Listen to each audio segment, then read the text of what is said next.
everyone. Welcome back for another Wellness Wednesday. This is the last one for the end of the summer. I can't believe we're at the end of August already. And what I'd like to do today is go back to some of the seated form, just because these are really easy to do as we move into the fall and people are at their desks and less time outdoors, or you have places where you're driving. And then when you get to your destination, being able to do this, or if you're a passenger, being able to do this in the car. So I just wanted to share a few of these pieces and then dive into what we've learned across the months of the summer. So June, July, August, what we've been doing. So let's get started with the foot exercise.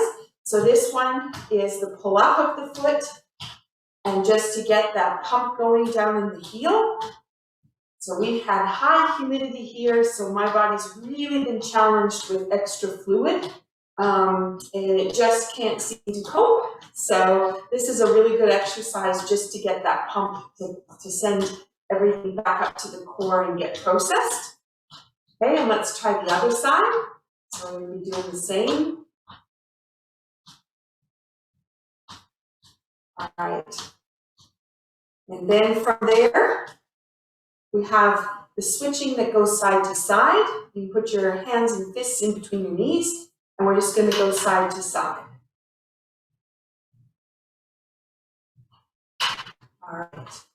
So we have that.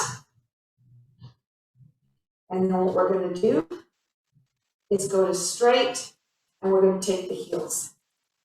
Now I have done them in a really slow fashion, just to really start to change the way the tissue functions. Today I'm going at a little bit quicker pace, and that's just because I just want to lubricate everything and get it moving. So we have two angles that we can do these exercises from. Okay, so now we're going to take it, we're going to go open, and then we're going to go close. So bring it in around. I have a foot in a cramp. My toes are cramping. So we've got open, and bring it in. Open, bring it in, open, and in. So this is changing in the hip. Also in your lower back, if you put your hand there, you can actually feel everything as it's adjusting. And if you haven't been moving your hips, you kind of just walk straight.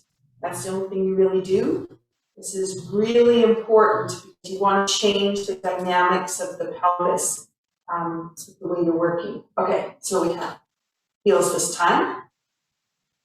So this one you can feel it push in, and then you can feel it open. So we've got open and closed.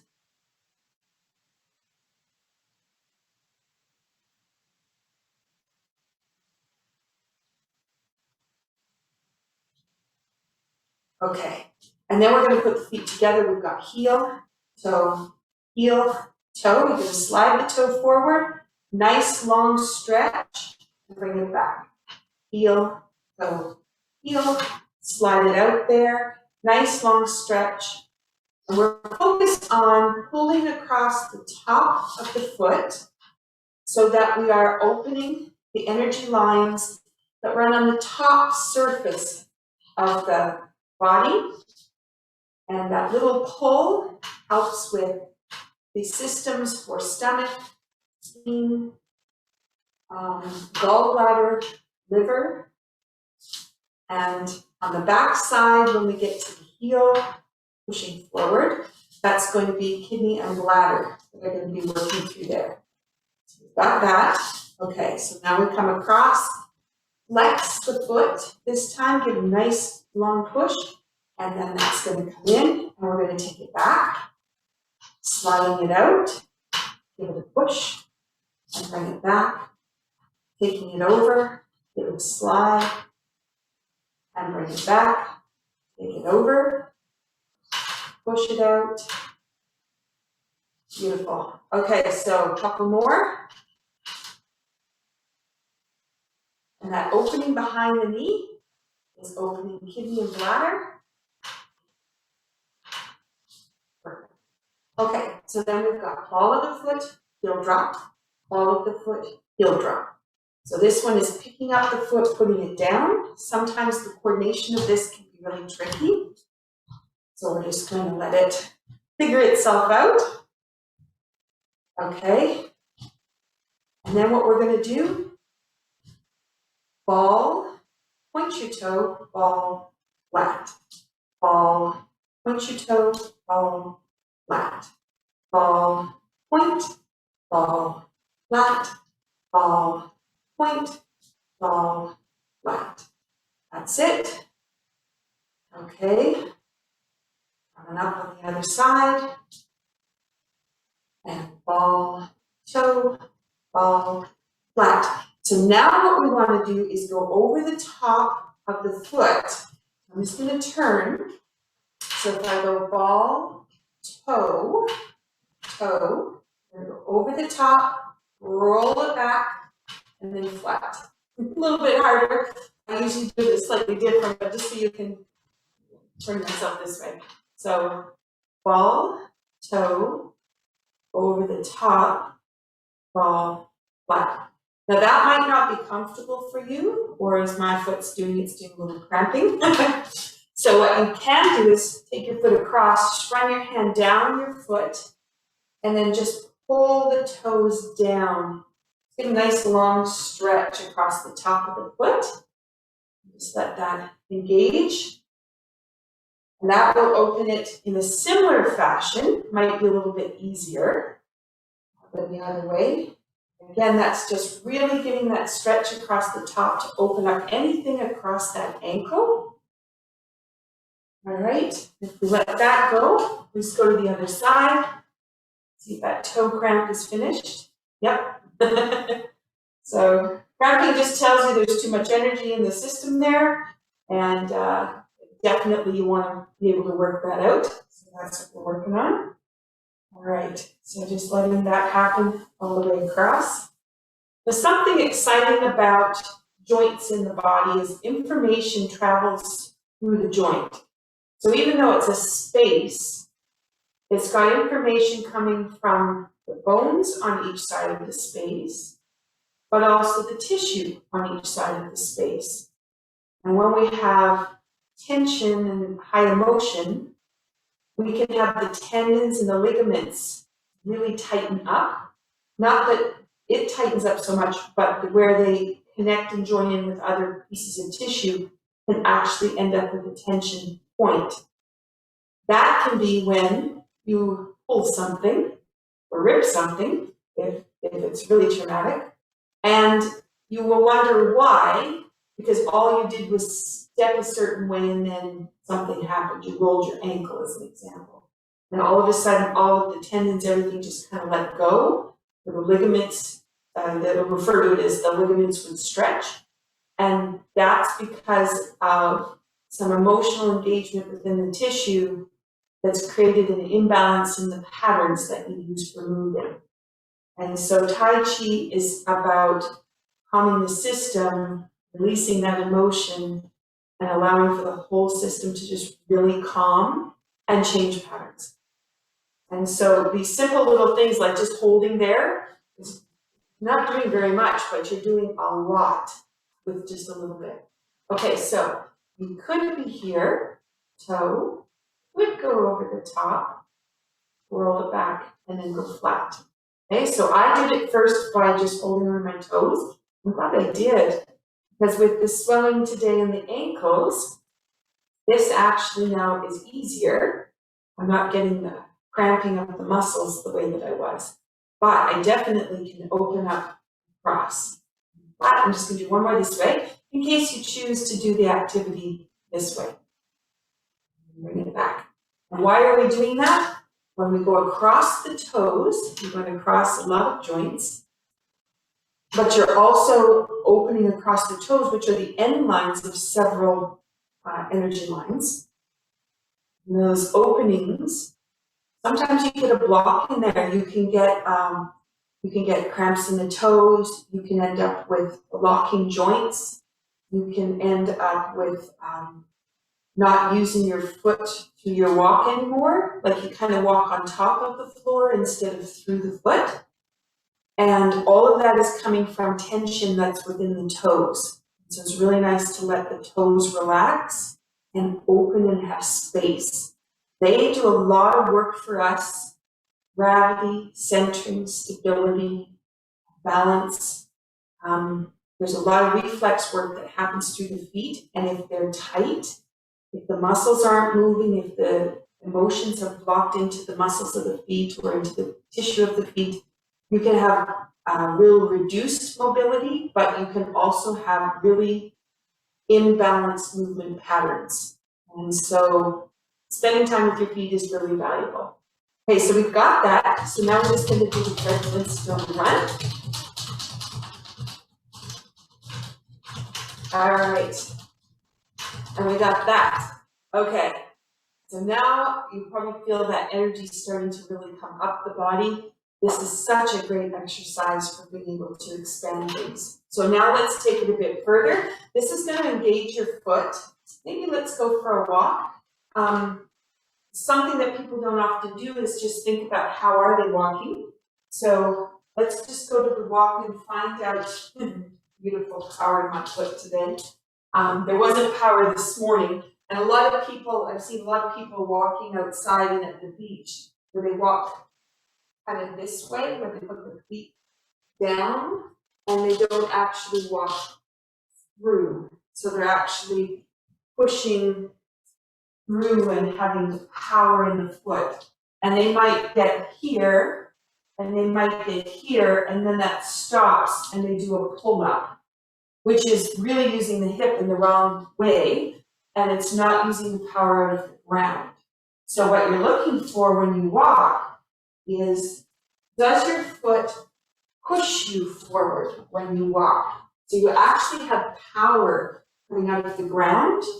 That is a great way to go hiking, or a great way to take a walk, is with power.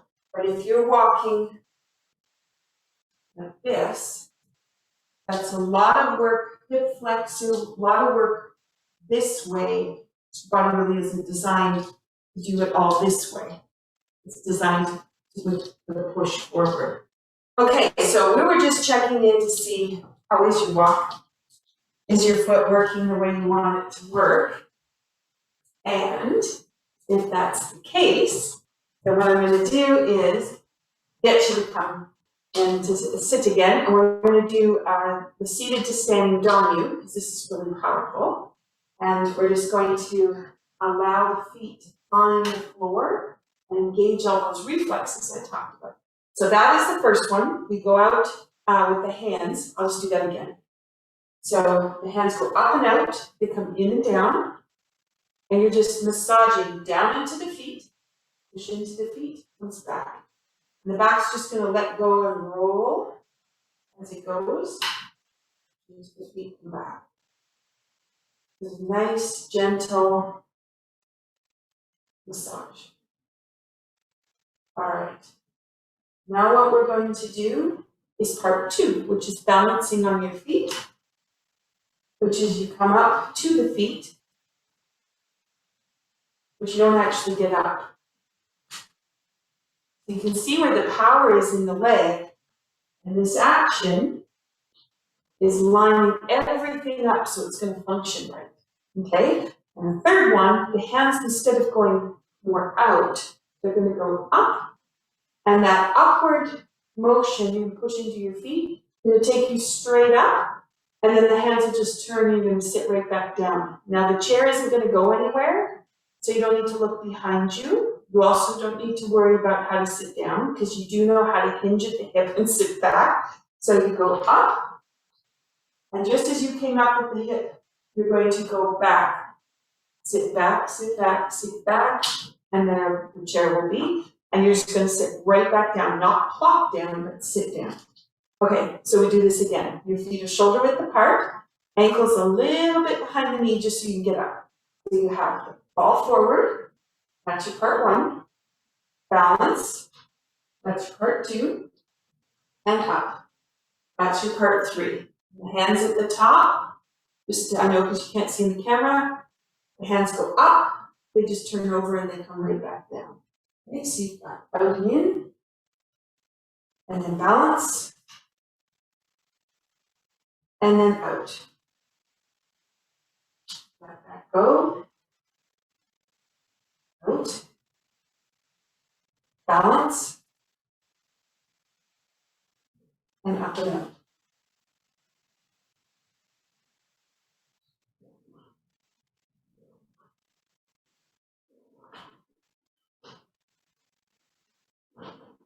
And up and out. Let that sink.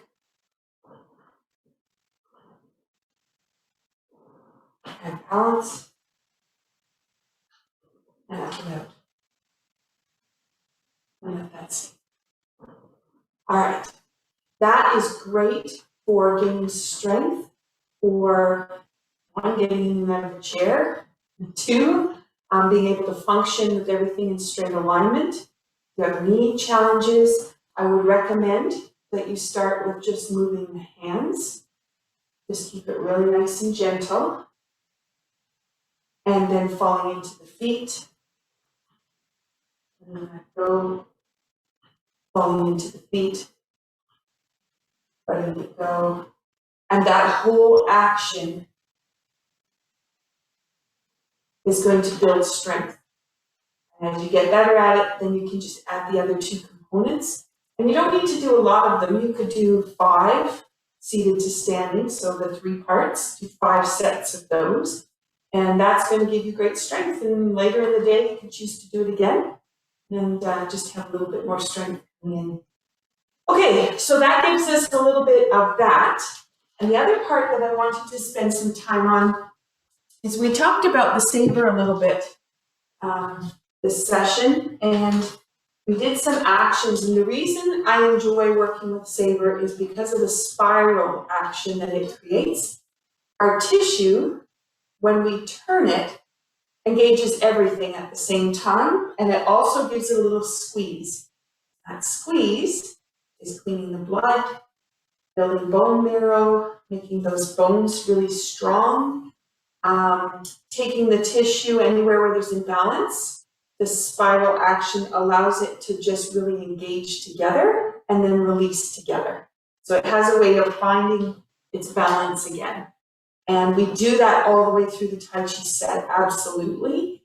But it seems that through the saber set, we're just able to open up a little bit more through the core, open through the shoulders. Anybody who has frozen shoulder, hunched shoulders, neck alignment issues, this is going to open everything up. So we just want to really let it engage, really engage. Okay, so if we use the saber, what I'm going to do is I'm going to have us work with a couple of little pieces that we play with. Actually, I'm going to put the saber in my right hand. So this is going to, the action is over the top. So you can feel that openness come down the shoulder. Then it's going to go over to the left shoulder, and then it's going to spiral back to the right hip. So you've got open it over, cross, and then down to the right hip. Okay, so now the left hand is going to go out, over, then it's going to come across the shoulder, and then it's going to come down to the hip. So we've got open, cross, and then over. Now you can already see this open piece. There's this little spiral. It's a really small one that comes straight through the core. It's coming from the left foot. So it's going to come out and open there. Okay, so I know I saw Pam coming in there. Hi, Pam. Yeah, I understand that kind of morning. But it's a great creative day. So, which is really awesome. So if you were busy this morning, I know you were doing awesome things. And so that's always cool. So we're doing awesome things here because we're playing around with, we've worked through the feet, we've worked through the reflexes, we've really been engaging the body and walking. So there's a lot of information I was sharing. But right now what we're doing is this fantastic little stretch that's coming through. And I want to draw attention to how the whole body moves, because Structurally, you see me go like this, goes over to your shoulder, comes back to your hip. You see that structure. But Tai Chi isn't about structure. Visually, yes, that's what people see, but then they don't realize all the other little nuances. So we have this other hand, we have this left hand. And so as the right hand is coming up to go back, there's this open that comes from the left hip, comes in a spiral across to the right shoulder. And for those that have done any neuro reflex integration work, which could be Maskhatova's work, could be Annette Danielle's work, there's lots of other Feldenkrais work, they all have this conversation about the linking that happens. And the thing about Tai Chi is it so beautifully engages that cross action. And then, if you connect into your right foot, there's a closing that happens. And that closing brings this down, opens across the back, and then we need to balance it. So if you put a little bit of awareness into your left foot, so on this side, then this is just going to spiral back. So now you're straight, and the shoulders get to line up. The saber comes back, it's in its position. My arm is here. You can see that right angle. And the other piece is, all of a sudden you're just sitting up straight. And I didn't take any effort. So for those people that sit back into a chair all the time, just doing this just completely changes how you sit. And you may notice that when you're in the kitchen, when you're sitting at the kitchen chair, you actually start to sit up straighter. And in the living room, when you're watching TV and you laze back in the chair, you might start to notice how much you laze back into the chair and how unengaged you are with the muscles. But when you're sitting and you're sitting up straight, it is so fantastic, the length that comes in there, the space that you give all to the organs, and then this power that comes from being balanced. It isn't any effort, it's just there. Okay, so that's what's coming out of this little move, which is so fantastic. So we have the expand and open, which gives you that cross, left to right. Then you have the right foot engages, which brings you over into a smaller position. And then you have the left foot, which engages, and this is going to expand and open. All right, and this is now open and balanced. Even though my hand is back here, I didn't pull on a twist. I just lined everything up straight. Shoulders are in line with hips. We have that whole piece. Okay. We don't repeat it on the other side. We actually do other actions on the left side to bring in balance. So this action is always done the same way. Okay, let's do a couple. So we've got over, close it up, and let it go. Okay, if you're thinking about posture, thinking about how tall you can be there now. So it's open, cross, and let it go. And one more time, open, cross, and let it go. Okay, so that's that little exercise. Then we have the one that makes the figure 8 pattern. So I'm just going to turn a little bit. Hopefully this will help. I'm going to drop the saber down in the front. My right hand is in front. The saber goes around to the right, and then it cuts down and comes up the center. Now, because I'm only using one hand, you can probably feel it in your shoulder. Sorry, I tapped my mic. Hopefully you didn't hear that. Comes all the way around, down, and then comes up the center. Okay? So that's what it's looking like. I know the angles are hard to see. So we're going to go right hand down. Notice how the shoulder blade is going to adjust as you go out. So you rotate it all the way, and then you're going to just drop. This is going to open. You can feel like a right down from the neck, down the shoulder, and then it cuts in, and then we're going to change to the other side. You can feel that whole piece roll and hold. Okay, so that's what's happening without even engaging the other side. Let's finish this off. So the blade cuts straight up the center, and then the whole arm changes position, so now you can feel the shoulder blade pull forward, and then there's a rotation that drops it back down in that spiral, and it's held upside down. Okay, so you have scapula turns around and under, so you can open the tissue all up underneath the shoulder blade, comes up, all the way around to the left. You can feel the shoulder blade push forward, and then you can feel the letting go and the space that comes in when you hit here. Now you have a left hand. You're obviously not going to be holding the saber there. The left hand is engaged in activity as well, but it's in relationship to the other piece. So if you drop this down, your hands are making a T. So your fingertips are going up towards your arm. And then when this goes to open, the hand is going to push down. So now this is pushing down. You have an openness that comes across both shoulders and the neck, a spiral that comes in that goes to the left, and then you've got the hand at the end. And if you're holding on to a wooden spoon at home, you've got the end of the point of the spoon.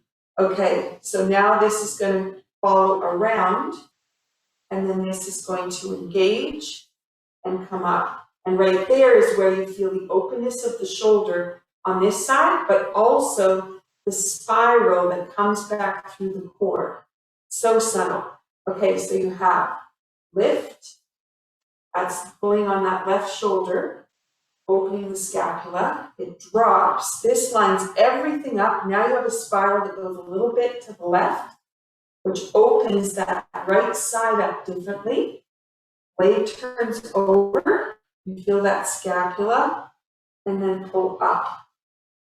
So we have open, drop, pull through, up and over, drop, pull through. Now, if you think about a figure 8, that's what we're doing with the saber or the wooden spoon. And it's making a figure 8, goes back and forth between. So we have that openness on one side, that line up in the middle, the openness on the other side, the line up in the middle. And across the core, it pulls, it opens, it drops, it pulls, it opens, it drops. That is fantastic for brain power. So as you were commenting, Pam, about work in a busy morning, to keep that brain functioning, giving it the rest that it needs, or looking away from the computer, making sure you're hydrated, you're drinking water. Then you have this other piece. The brain only functions at optimum capacity if you've moved the shoulder seams and the hip seams. And when we're seated at our desk, that's not happening. Driving a car, it's not happening. If you go for a walk and you're holding your water bottle, it's not going to happen either. Because you're going to have a block happening in one spot. You see a lot of people who will hold on to something and then it doesn't do that opening. And you can do this when you're walking, but it's not going to give you that figure 8 pattern that you experience here. This is really changing dynamically. And the brain goes, oh, this is wonderful. And then it starts to really engage. Okay, so here we are. Awareness in your left foot, through your right foot, stays in the right foot, comes into the left foot. Open and around, let it come up. Open and around, let it come up. Open and around, let it come up. Open and around, let it come up. Open and around, let it come up. Open and around, let it come up. Okay, so I'm hoping you're experiencing all of that. All that is just coming through the core in such a fantastic way. Okay, so let's go from seated. You could stay seated if you wanted, but I'm going to explore spine rotation. We've done this before. where we're turning, but I think now you're going to understand that whole core piece coming back and forth. Not that you have to make a big sweep, you just need to engage it. But let's put that in. And then what we can do after that is explore it again seated, see what you feel. So hopefully you can see okay. So I'm going to put my back to you. I'm going to take that saber, the palm is up, and it's going to go flat, and it's got a shoulder that opens on both sides. Flip the blade over, flip the hand over. So the palm is up, it's not touching your saber, but it's up. You step back with your foot on an angle, and then you sink. So there's a spiral and then a drop down into the hip. Step back, push from the front foot into the back foot, and you trade it over. Step, this gives you power on the left, dropping to the right. Step, power out of the right, dropping to the left. Take it over, power up, drop, over, drop, over, drop. Okay, so now we're going to go forward. So I'm going to step with my left foot, put my fingers on the top of the saber, and I'm going to push out of my right foot, sends me in a figure eight pattern towards the left. I push in my left foot, it brings me back into my right foot. Flip the blade over, push. Makes you across. This time when you turn the blade over, the fingertips stay on the top, and that just changes the pelvis. So when you push out of that back foot, you have a different opening. Let it come around, sweep, turn it over, and we'll just do another one going forward. Goes, I think I've got enough room for one more. Over, flip it over, push. Okay. So what we have going on there, we've got the dynamics of the hands changing. We have the dynamics of the shoulders opening. We have the dynamics of the rotation underneath, similar to what we had when we were doing this pattern. Then we introduced what we're doing with the legs. So I'm just going to face you this time. So the push out of the front foot, which we talked about when we were walking around the room this morning when we started, pushing back from the front foot, and you sink down into the back foot. Then when you take your step, your weight is all on that foot, take your step back, you push, and sink back. So you can see, I'm not even moving my saber, all I'm doing is pushing with my feet. Okay, I didn't move my saber, I just pushed with my feet. And you can see the pattern of spiral that happens from one foot to the other just because you were pushing with your feet. That's engaging those reflexes, grounding, stability, centering, balance, a whole bunch of gravity. I can't remember if it said it. Anyway, has 5 in there that we're all engaging, which are really valuable to how you function in space, whether you feel dizzy while you're walking. And the next part is we're opening now through the hip. Okay? So I'm going to face you this time and see. Hopefully you can just see what I'm doing with my feet, and hopefully that just gives you a different picture. So we've got right side, right hand has got the blade. Push over to your left side. Turn the blade. Step back. Spiral back. Sink. Step back. Blade goes over. Sink. Flip it over. Push back. Sink. Flip it over, push back, sink, push it over, push back, sink. Okay, now we're going to go forward. So this goes forward and back. And you'll notice the hands look like they changed, but all I did was just push with my feet. Okay, turn the blade over and push from the back foot. It's going to turn you. This time the fingers on the top, push, goes into the front foot, turn it over, push, takes you back, flip it over, push, brings you around. And again, I'm just following where my feet are guiding me. I push out of that foot, it spirals me over into the other foot, and then spirals me back. Right. One of the things that we often talk about, that's a toyu, when you move from one foot to the other foot like that. One foot is always 45, so it's usually the back foot, and then the front foot would be straight forward. The heels would be in line with each other. And that action of pushing out of one foot, usually say square the hips, so both hip bones come across. Today I'm not actually doing that, I'm talking about where the power is coming from. Out of the back foot, it comes around and it sinks into the front foot. And from that sink, if I step from there, push, it automatically turns. And so if you don't think so much about making those headlights reach the front, but I'll just do it maybe sideways. If you think about how can I get that power into the foot? I'm going to step to the corner, and there's the power is going to come through. Then I'm going to step straight. Power comes through. Step to the corner. Power comes back.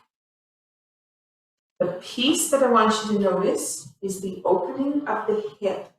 When you move your weight from the back foot to the front foot, that little action here, we usually talk about the hips come this way, but if you think about your foot, you can actually feel the openness that comes through here. Okay? And then if I step, it's closed here, but then when I push, I create the open. And the whole leg gets to do this spiral action I talked about. So you push out, you sink down into the front foot, but now you have this nice long piece that comes right through your hip. Step, now you push, so you're down into it, push, and you're going to notice how it just glides you through to the other side. And now you have this openness over here. It's not going to be because I twisted on the top, it's going to be because it came through from the bottom. A step, it comes through, turn, connects. Step comes through, turns, and connects. Okay, so I just wanted you to be able to feel that. That opening through here goes right to the center of your spine, here, and that connects you up with the functioning of your quad. So you definitely want that for walking to be nice and strong. So you're engaging that by turning the spine, but you're also allowing a muscle called the psoas muscle, which allows you to bend forward or to lift your leg up, has to contract for those actions. It allows it to let go and stretch. And then as you notice, coming into this one, it's contracting. And then when you change, it goes from the contraction to the expansion. And you do this little seesaw back and forth with the spine. So through the spine here, what you're doing is this little action on each vertebra. And as they figure out it's gentle and safe, they can let go. And it's going to bring balance back into that lower back. For a lot of people, they have lower back pain. This is really great for relaxing that and letting it go. And you'll notice that the neck, if you kind of had a lean to one side, so you can see how if my shoulder goes up, my neck kind of goes across the other way. And if there's some tightness in there, this is going to actually bring everything back into balance for straight. Okay, we've done a lot of discovery with some basic pieces, so let's just do a little walk around. And you know, Pam, you came in late. You walked at the beginning to see how we were walking through our feet and where our power was, and noticing if as we took the step, if we were pushing through the toes, through the whole foot, if there was that total connection. And And because I have awareness, I'm like, I could just go like on a big height, because it's like push, push, push. There's so much power coming out of my foot right now. And that power is totally engaged right from the hip all the way up through the spine and at the top of the hip, which is fantastic.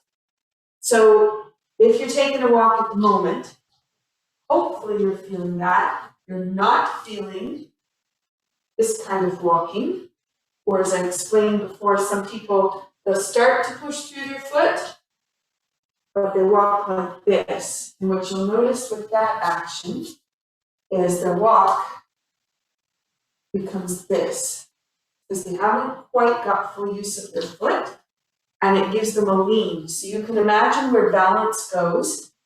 The body's trying to balance, but because you're shifting your weight back and forth, it throws you off balance.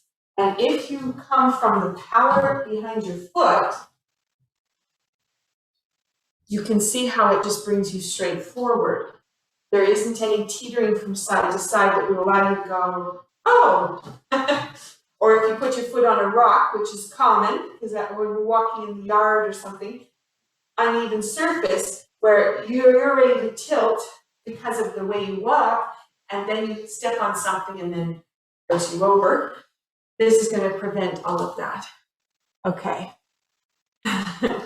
Okay, thanks, Pam. So the comment was she's enjoying the conversation about walking.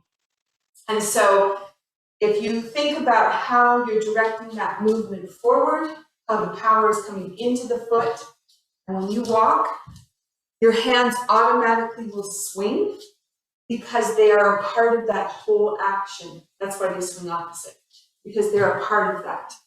And you'll notice that your whole body will be engaged in the walking action.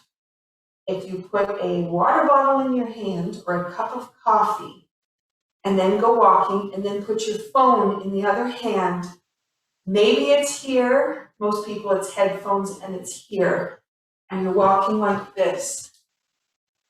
Now you can see how you have not engaged the whole body, and you have lessened the impact of what this is able to do in conjunction with this, which is back to brain power.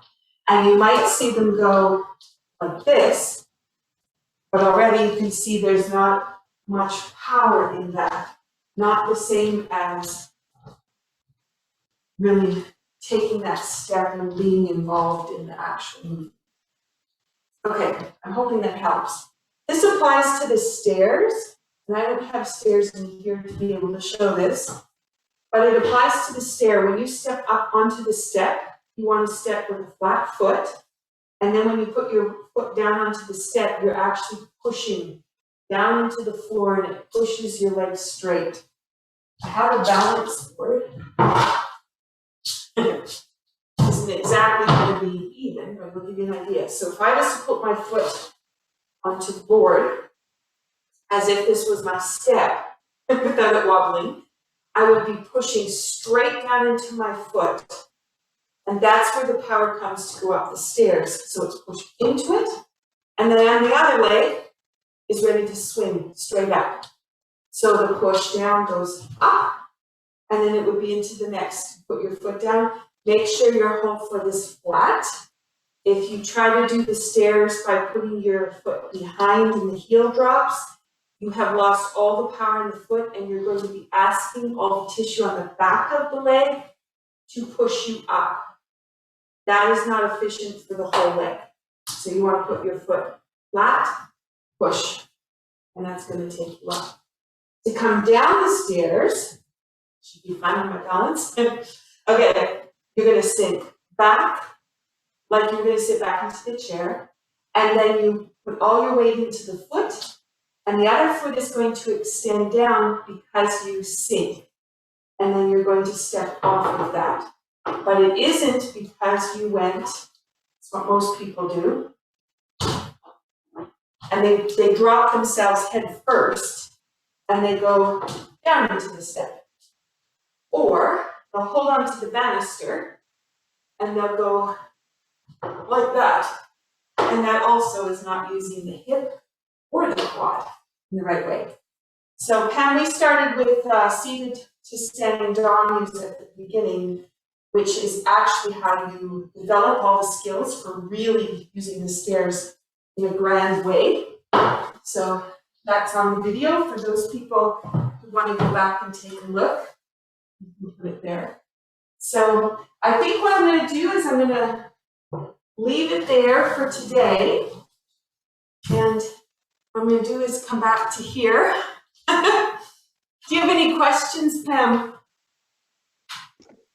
No, I'm pretty good. I like that a lot, because sometimes you get into that of walking of like, you know, flopping down your feet, and now you're telling me to be a little bit more cognizant of what you're doing. Yeah, use the ground, because the ground has all the power. And as soon as the ground is engaged, you have the power. Nice. As soon as you try to make the power, it's effort. It's effort number one. And then number two, it's not efficient. So, especially if you're hiking, and if you go on that hike where you climb up the mountain and you get halfway up and you're like, oh my goodness. But if you actually use the ground to do the climb, that's a different way of going up. You actually are building power as you go. And then it's just important when you turn to come down the mountain that you actually use that principle of sit back and walk down into it. Because a lot of people will come down the mountain and then they'll say, oh, it's so hard to come down, my knees are killing me. Yes. Yeah, I've done some walking lately that's been some uphill, and it's like you look at it and you're like, I don't know, and you're trying to like trudge up, but then it's all like you said, you got to use the momentum of the ground too. Right. And if you're pushing out of the ground, there's no longer a hill. Right? There's a hill though if you go, I have to go up the hill. But if you push out of the ground, you're always pushing out of the ground. Yeah. I find myself almost running down it when then you're going downhill. You're not like really walking. You're kind of just doing that fast walk, almost like a little run. Exactly, and that's hard on the body because it's always jarring. And you're going for a walk to rejuvenate, but by the time you get back, that's an exhaustion because it's been on the defense, constantly tensing up to support you on that landing. But if you sit back and you really power yourself down, you end up with energy at the end. What are you doing do you walk a lot yourself? Like, do you walk, or do you do this mostly, the Tai Chi? I mostly do Tai Chi. Okay. We have had black flies and mosquitoes that have plagued us because of the weather this year, so longer than normal. So I didn't do the walking I hoped to do. So I haven't done as much, but from my house my lane is down the lane, and then it's down the highway for about 3 kilometers before you get to the path that you want to walk on. And then to get home, I have to come uphill. So if I use my Tai Chi principles, then it's not a problem. And even in my mind, it's not a problem because it's easy to say, oh man, I've got to go uphill to get home. That's going to be effort. But if you start to think in terms of just that push off, it's a completely different walk. What are you doing with your arms? Like sometimes it's me when I'm walking, or like, so many people doing the, this, or they're just laying there. Like in Tai Chi principles or so, what should you be doing? You're doing your walk, you're moving your legs. So do your arms just hang? Should they be moving? I mean, sometimes, like I said, I do this to get the blood flowing. Yeah. They should naturally swing. If someone is not engaged, so if I ask somebody to take a walk in the room, and I ask them to walk, a lot of people will be kind of here, and the arms don't really do very much. But when you have your posture and your coordination of all the muscles engaged, and that could have been sitting on the bench doing the foot exercises and the seated to standing dog use. When you stand up, you'll notice that when you walk, your arms will naturally do the swing. And not a swing. Right. Because that's going to be your tension again. which is fine if you want to do a cardio workout,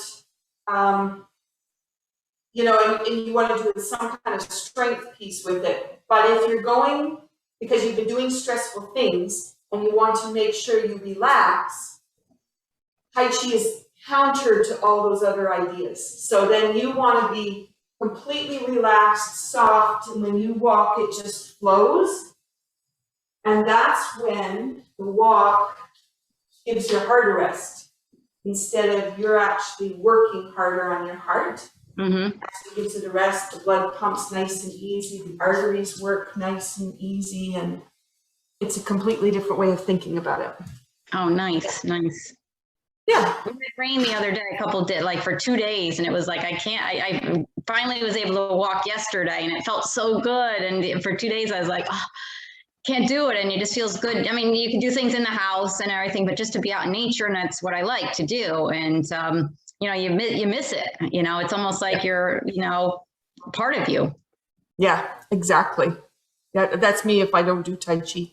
Yes, like you said, the mental and the physical. You feel like, and like you said, sometimes I want to work a little harder, or I walk harder, or so, I really miss it all. You feel it, a lot, and even just when it's a dismal day, you're just like, oh, you're trying to get out of that funk. So it was feeling good. We're having another heat wave, actually, 90 degrees again. So I usually wait till later on at night. Usually I'm walking at well, here it's getting a little darker earlier again now that it's changing. I know. So by like 7:45, or it's like getting that twilight. It's almost dark by 8-ish. So I try to get out there around 7-ish, give myself a good time and walk and do that for the night. So help settle it down from the day. Yeah. And from 7 to 9 p.m. is when circulation is at its peak. That's when your body is giving its focus into that system. So it is a good time to walk. Nice. And it's a good time if you walk with flow, right? So you're not walking with that tension and that drive, because then the circulation is already engaged to go. So all you need to do is just activate it. Yeah. Nice. I didn't know that. Yeah. So to think about that and think, yeah, I'm giving myself, when the package is ready to go, I'm doing it at exactly the right time. Because some people will choose to do it, like they'll do a workout on their lunch break. And that's spleen, that's your whole immune system. So if you put yourself into an overdrive while the immune system's trying to reboot itself, that might not be the best place for you to put your workout. Some people, what about mornings? I know a lot of people get up, they're doing their yoga, they're doing it at 5 o'clock before the, is that a good time? Yeah, that's a great time. Lung and large intestine, 3 to 5 is lung, and 5 to 7 a.m. is large intestine. And both of those are getting rid of toxins. And so that's a good time to do your meditation, your yoga, gentle walk. And for those people that wake up at those hours, can't go back to sleep, I'm one of those. That's a really great time, because that's when you are processing grief, guilt, regret. It all comes within that. So if there's anything that, you need to kind of let go of, that's a really good time to do it. Nice. Yeah. Wow. You need to put this all in a book. It's in bits and pieces in a book. You don't get them. It's like as soon as you get a book, it's all about just walking or this or that. You got a lot of different things that are helpful, that are practical, and you like, doing it and practicing it. I did write my little black book of energy, which is now only available in ebook. I don't have any hard copies left, but that's on my website at dancedebut.com. And then Chi integration. So my little black book of Chi is also on my website. That one I have in hard copy and in ebook. And that one has the most basic components of movement. So a lot of what I talked about today, and how to properly go up and down the stairs. Things about the feet and goal setting. So that's all in that little component. So between those two, you get a lot of the pieces of that. Yeah, if that helps. Nice, nice. Do you find that's like all your exercise and your Tai Chi, has that affected your like your nails or your skin? And 'cause they all say it's all like connected and really can build like, you Totally. know, whatever, the enzymes in your skin and things like that. Yeah. It's all about, if you look at the whole thing, it's all about frequency. So if it's food, if it's walking, if it's singing, if it's working with color, it's all has to do with frequency. So if your frequency drops down and the vibrations, so where everything's going like this, and it just gets slower and slower, which sometimes they refer to that as your metabolic rate, right? And it gets sluggish, it's slow, it can't move, and things can't get where they need to go, they can't process. Every time you bring that frequency up, everything goes into the space where it can function better. Oh, nice, nice. Yeah. And that's the same with, I opened with today talking about space in the joints, and that the space in the joints is as important as the structure, as the muscle or the tendons, because the frequency between the tissue needs space in order for it to vibrate. If it's all compacted and condensed, it can't. So the vibration is going to go down, and you want it to come up. Yeah. Yeah. So disease happens when your frequency, when you're working with hertz, just trying to remember, like death comes around 42. Severe illness comes in at the 50. Mild illness is somewhere between 50 and 60, and you want to be up in like 70.